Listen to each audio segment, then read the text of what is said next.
Not every SUV marketed as senior-friendly actually is. Some get the marketing right and the ergonomics wrong. Today we're looking at two SUVs that seniors should think twice about, and one that gets nearly everything right. Avoid number 1, the Jeep Grand Cherokee L. On paper, the Grand Cherokee L looks like a strong pick for seniors. It's got size, a commanding view of the road, and a badge that says rugged reliability. But the real issue isn't entry height, it's everything else about its size. According to Kelley Blue Book's spec sheet, the Grand Cherokee L stretches 204.9 inches long, carries a curb weight north of 4,500 pounds, and has a 39.6-foot turning diameter.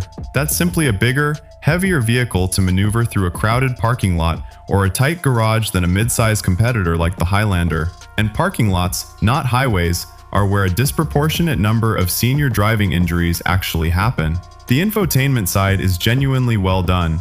Reviewers at Capital One's Auto Navigator note the 2026 Grand Cherokee retains real volume and tuning knobs alongside its touchscreen, and Jeep gets specific credit for not burying climate functions inside menus. That part isn't a knock against it. Where it costs you is simply moving it around. Towing capacity of 6,200 pounds and available quadra-lift air suspension are genuinely impressive if you're hauling a boat or a trailer.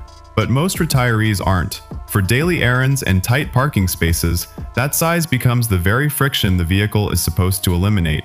Avoid number 2, the Ford Bronco Sport. The Bronco Sport has real appeal. It's compact, characterful, and easy to park, all of which sound like senior-friendly traits at first glance. And credit where due, Ford Co-Pilot 360 Assist Plus, including adaptive cruise control with stop and go and blind spot monitoring, is standard on every 2026 trim, according to Ford's own spec sheet. This isn't a vehicle skimping on safety tech. The real issue is space. Front shoulder room comes in at 57.3 inches, and rear legroom is limited to 39.3 inches, both tighter than the segment average per KBB's published specs. That's less room to reposition yourself or a mobility aid while getting settled. Then there's fuel cost. Edmunds notes Ford doesn't offer a hybrid Bronco Sport, unlike every other SUV on this list, and the Badlands trim's 2.0-liter engine drops to just 23 miles per gallon combined. For anyone managing a fixed retirement income, that's a real ongoing expense the competition doesn't carry. The Bronco Sport is a fun, capable little SUV. It's just built for a buyer prioritizing personality and trail credentials over cabin space and fuel economy, a different set of priorities than most seniors are shopping for. The pick, the Toyota Highlander. After two SUVs that miss the mark in real specific ways, the Highlander gets the fundamentals right, with one honest caveat. The step-in height sits at a natural middle ground. US News' review specifically calls out that the Highlander's interior has plenty of physical controls for functions like volume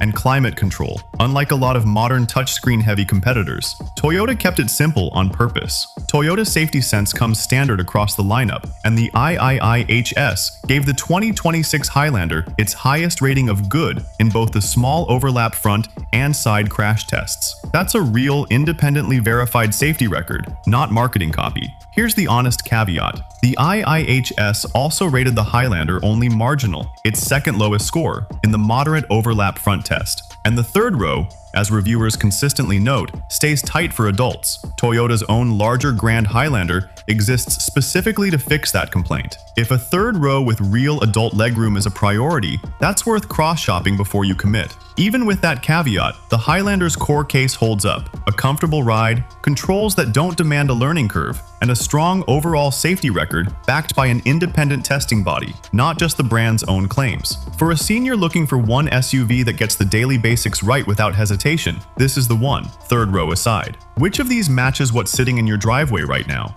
Let us know in the comments, and if this helped, hit subscribe. We cover exactly this kind of practical, no-hype guidance every week.